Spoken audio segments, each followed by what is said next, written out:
देश की अपेक्षा है कि जब इतनी महंगाई है, बेरोजगारी है, डॉलर का दाम, पेट्रोल का दाम, हर चीज बढ़ती जा रही है, तो प्रधानमंत्री नरेंद्र मोदी जी ऐसी पॉलिसी बनाएंगे, ऐसे सॉल्यूशंस निकालेंगे कि देश की इन समस्याओं का समाधान हो सके, लोग अपनी परेशानियों से बाहर निकल सके, कि भारत देश का विकास हो सके।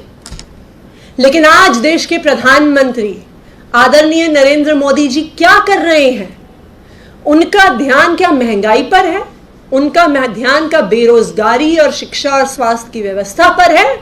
नहीं, उनका ध्यान सिर्फ एक और एक चीज पर है कि कैसे जो उनकी विरोधी पार्टियां हैं, जो दूसरे दल की राज्य सरकारें हैं, उनको साम दाम दंड भेद से कैसे गिराया जाए। हम ये देश भर में देख रहे हैं कि किस तरह से अभी महाराष्ट्र में हमने देखा कि शिवसेना को तोड़कर भारतीय जनता पार्टी ने कैसे सरकार बनाई। हमने उससे पहले गोवा में देखा, कर्नाटका में देखा, मणिपुर में देखा, राज्य दर राज्य में हमने देखा कि किस तरह पार्टियों को तोड़ तोड़कर भारतीय जनता पार्टी अपनी सरकारें बनाने की कोशिश करती है। क्या है भारतीय जनता पार्टी का और प्रधानमंत्री जी का मोडस ऑपरेंडी? क्या है उनका सरकार तोड़ने का तरीका? उनका सरकार तोड़ने का सबसे बड़ा हथियार है उनकी केंद्र सरकार की एजेंसियां। तो क्या फॉर्मूला फॉलो करते हैं प्रधानमंत्री मोदी जी? क्या फॉर्मूला फॉलो करती है उनकी केंद्र सरकार? फॉर्मूला बहुत सिंपल है। जिस पार्टी को तोड़ना है, जिस सरकार को तोड़ना है, जिन नेताओं को तोड़ना है, सबसे पहले उन पर केंद्र सरकार की अलग अलग एजेंसियों को छोड़ दो। उनके ऊपर सीबीआई का केस करो, उनके ऊपर ईडी का केस करो, उनके ऊपर इनकम टैक्स का केस करो, जो भी सरकारी एजेंसी आपके पास है उनका केस करो। उसके बाद भारतीय जनता पार्टी जाके उनके नेताओं को ऑफर देती है कि भारतीय जनता पार्टी में आ जाओ, सारे केस बंद हो जाएंगे। तो एक तरफ धमकाया जाता है और दूसरी तरफ लुभाने का प्रयास किया जाता है। हमने देखा कि किस तरह महाराष्ट्र में भी यही हुआ कि महाराष्ट्र की रूलिंग कोalition के अलग अलग नेताओं पर सीबीआई के, ईडी के तरह तरह के केस हुए और फिर उन केस की धमकियों को यूज करके शिवसेना के विधायकों को तोड़कर एक नई सरकार बना दी गई, जिसमें एक शिवसेना के फॉर्मर एमएलए अब चीफ मिनिस्टर बन गए हैं। दिल्ली में भी आज यही करने की कोशिश करी जा रही है। जो ये केस दिल्ली के उप मुख्यमंत्री मनीष सिसोदिया जी पर हो रहा है, यह भी एक कोशिश है आम आदमी पार्टी की, अरविंद केजरीवाल जी की सरकार को तोड़ने की। मनीष सिसोदिया जी पर सीबीआई का केस होता है, 14 घंटे की रेड होती है, उस रेड में कुछ नहीं मिलता, लेकिन फिर भी अगले दिन खबर प्लांट हो जाती है कि अब जैसे सीबीआई ने एफआईआर करी है, अब ईडी को केस दिया जाएगा और ईडी का भी केस चालू होगा। जैसे ही सीबीआई की एफआईआर की, ईडी की एफआईआर की एक तरह से धमकियां आती हैं, दूसरी तरफ भारतीय जनता पार्टी के नेता मनीष सिसोदिया जी को अप्रोच करते हैं और अप्रोच करके कहते हैं कि भारतीय जनता पार्टी में आ जाओ, भारतीय जनता पार्टी में आ जाओगे तो सारे केस बंद कर दिए जाएंगे। और ना सिर्फ इतना, मनीष सिसोदिया जी को ऑफर दिया जाता है कि जिस तरह से महाराष्ट्र में हमने शिवसेना के ही एक ब्रेकअवे एमएलए को मुख्यमंत्री बना दिया, तुम भारतीय जनता पार्टी में आ जाओ, अपने साथ एमएलए लेकर आ जाओ, हम तुम्हें दिल्ली का मुख्यमंत्री बना देंगे। ये कोशिश कर रही है भारतीय जनता पार्टी। लेकिन मैं भारतीय जनता पार्टी से कहना चाहूंगी कि आम आदमी पार्टी एक कट्टर ईमानदार पार्टी है। आप बाकी एमएलएज को, एमपीज को, नेताओं को, पार्टियों को क्यों तोड़ पाए? क्योंकि शायद उन्होंने भ्रष्टाचार किया होगा, शायद उन्होंने पैसा खाया होगा, इसलिए वो आपकी ईडी की एफआईआर, सीबीआई की एफआईआर और इन एजेंसी की धमकियों से डर गए और आपकी पार्टी में आके शामिल हो गए। लेकिन आम आदमी पार्टी और उसके नेता कट्टर ईमानदार हैं। ना आज तक हमने एक पैसे का भ्रष्टाचार किया है, ना एक पैसे का भ्रष्टाचार करेंगे। तो चाहे धमकियां हो, चाहे लुभावने के प्रयास हो, आम आदमी पार्टी उसमें आने वाली नहीं है। मनीष सिसोदिया जी ने सीधा जवाब दिया भारतीय जनता पार्टी वालों को कि मैं कट्टर ईमानदार हूं, मैं भारतीय जनता पार्टी जैसी भ्रष्ट पार्टी में जाने का सोच भी नहीं सकता। मैं अरविंद केजरीवाल का सिपाही हूं और मुझे पता है कि अगर देश में एक नेता है जो भारत को, दुनिया को नंबर 1 पर लेके जा सकता है तो वो अरविंद केजरीवाल है। तो चाहे आप मुझे जेल में डाल दो, चाहे आप ईडी का केस कर दो, चाहे आप सीबीआई का केस कर दो, मैं आम आदमी पार्टी छोड़ने वाला नहीं हूं। भारतीय जनता पार्टी का ये मोडस ऑपरेंडा है। भारतीय जनता पार्टी की ये वॉशिंग मशीन सिर्फ पहली बार यहां पे नहीं चलाने की कोशिश है। ये तो भारतीय जनता पार्टी का एक ट्राइड एंड टेस्टेड फॉर्मूला है, जहां पे देश भर में अलग अलग पार्टियों के नेताओं को वो धमकियां देते हैं, ईडी के केस शुरू कराते हैं, सीबीआई के केस शुरू करवाते हैं, फिर उनके साथ डील हो जाती है कि भारतीय जनता पार्टी में आ जाओ, भारतीय जनता पार्टी की वॉशिंग मशीन में धुल जाओगे। भारतीय जनता पार्टी की वॉशिंग मशीन में धुल गए तो उसके बाद सारे केस खत्म। इसका सबसे बड़ा एग्जाम्पल आसाम के मुख्यमंत्री हेमंत बिस्वा शर्मा है, जिन पर 2010 के वाटर स्कैम का केस चल रहा था।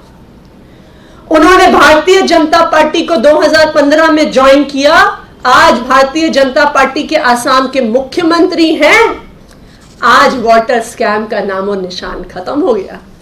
आज वाटर स्कैम की कोई बातचीत नहीं, कोई इन्वेस्टिगेशन नहीं, कोई रेड नहीं।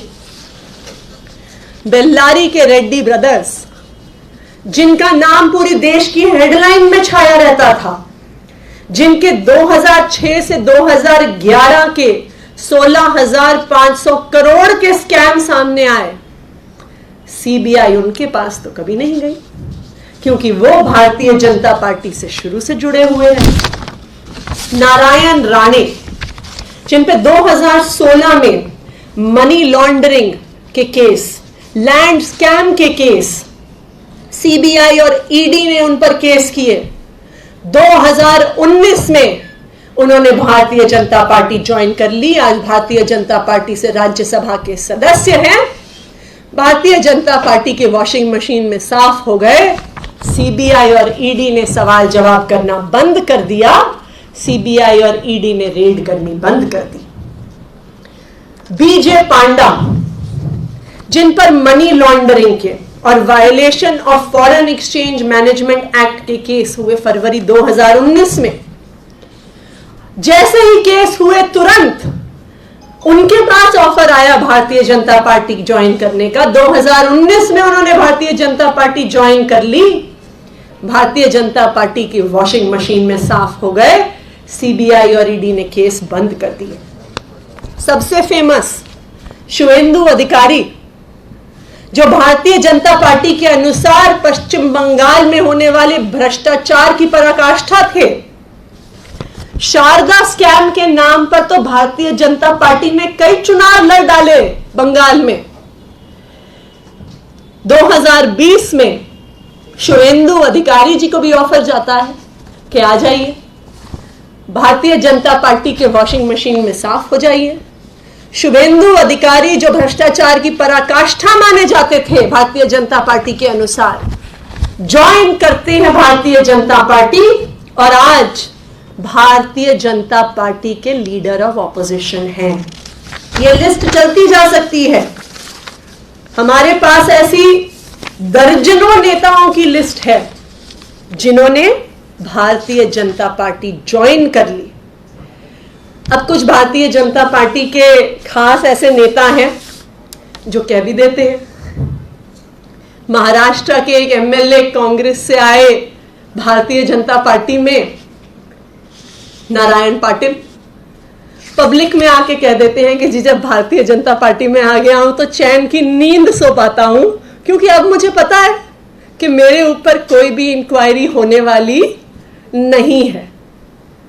तो यही कोशिश जो भारतीय जनता पार्टी ने अपनी वॉशिंग मशीन फॉर्मूले से देश भर में करी है, महाराष्ट्र में करी है, उड़ीसा में करी है, पश्चिम बंगाल में करी है, मध्य प्रदेश में करी है, आज भारतीय जनता पार्टी उसे दिल्ली में भी करने की कोशिश कर रही है। लेकिन भारतीय जनता पार्टी और प्रधानमंत्री नरेंद्र मोदी जी याद रखें कि आम आदमी पार्टी एक कट्टर ईमानदार और कट्टर देशभक्त पार्टी है।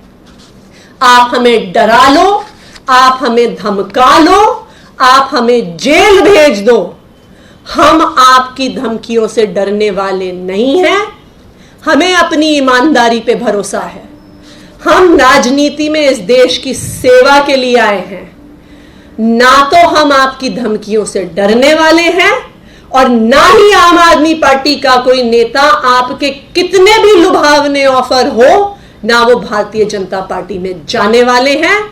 हम मरते दम तक इस देश की सेवा में आम आदमी पार्टी और अरविंद केजरीवाल के साथ लगे रहेंगे। देखिए, ये अप्रोच पिछले ही कुछ दिनों में किया गया है, ये मैं आपको बता सकती हूं, और उसी व्यक्ति ने अप्रोच किया है जिसने शुवेंदु अधिकारी को, मुकुल रॉय को और हेमंत बिस्वा शर्मा जी को और बीजे पांडा को अप्रोच किया था। सेम व्यक्ति है। तो आप बीजे पांडा से और शुवेंदु अधिकारी से जाके पूछ सकते हैं, जो सेम व्यक्ति जिसने उन्हें अप्रोच किया था और जिसको भारतीय जनता पार्टी की तरफ से जिम्मेदारी दी गई थी उनको भारतीय जनता पार्टी में लाने की, उस सेम व्यक्ति को मनीष सिसोदिया जी को अप्रोच करने की जिम्मेदारी दी गई। शुवेंदु अधिकारी, मुकुल रॉय, बीजे पांडा और हेमंत बिस्वा शर्मा, आप भी जानते हैं और हम भी जानते हैं कि वो कौन व्यक्ति है। देखिए, मैंने कल ही कह दिया था कि जो भारतीय जनता पार्टी के नेता हैं आजकल और उनकी जो प्रेस कॉन्फ्रेंसेज हैं, उनको तो देख के बॉलीवुड के स्क्रिप्ट राइटर्स को भी शर्म आ जाएगी। क्योंकि देखिए, आप जब बॉलीवुड के स्क्रिप्ट राइटर हैं तो आप बिना किसी फैक्ट के, बिना किसी आधार के, बिना किसी प्रूफ के कोई भी बात कह सकते हैं, कोई भी नेटफ्लिक्स का एपिसोड लिख सकते हैं। लेकिन अगर आप एक पॉलिटिकल पार्टी के नेता हैं और कोई आरोप लगा रहे हैं तो कुछ तो आधार रखेंगे। आप बिना किसी आधार के, बिना किसी डिटेल के कभी भी कोई बात कह देंगे तो क्या कहा जाए। अच्छा, उनकी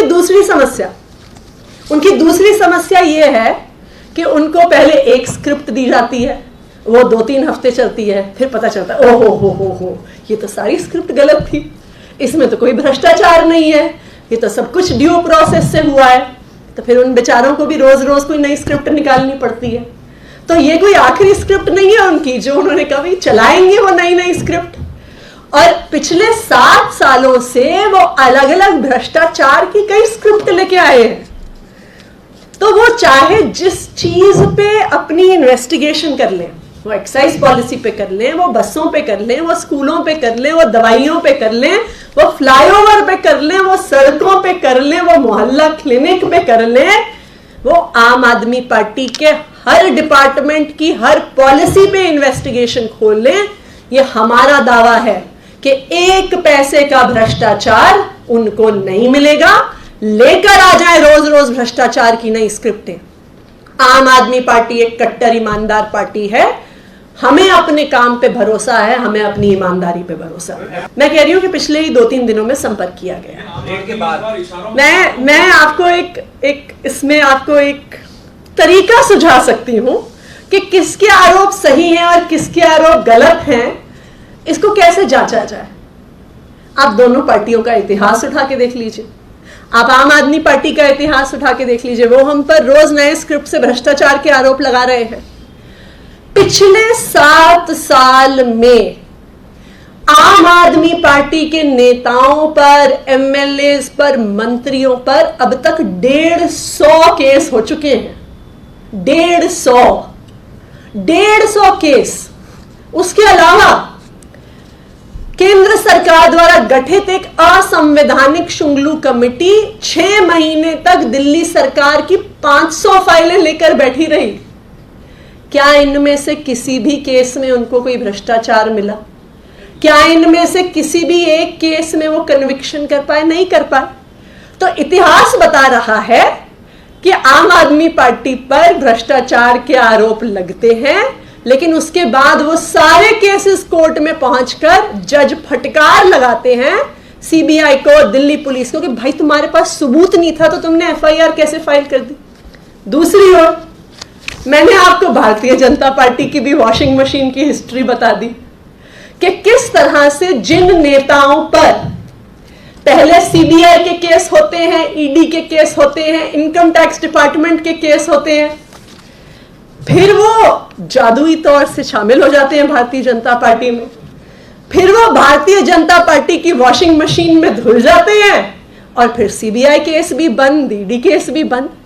तो आप दोनों पार्टियों का इतिहास उठा के देख लीजिए तो दूध का दूध, पानी का पानी हो जाएगा कि यहां पे वास्तविक तौर में चल क्या रहा है। देखिए, आप भी जानते हैं, हम भी जानते हैं कि हेमंत बिस्व शर्मा को, मुकुल रॉय को और शुभेंदु अधिकारी जी को किसकी जिम्मेदारी थी भाजपा में लाना। तो ये आपको भी स्पष्ट है, हमें भी स्पष्ट है कौन भारतीय जनता पार्टी के नेता हैं।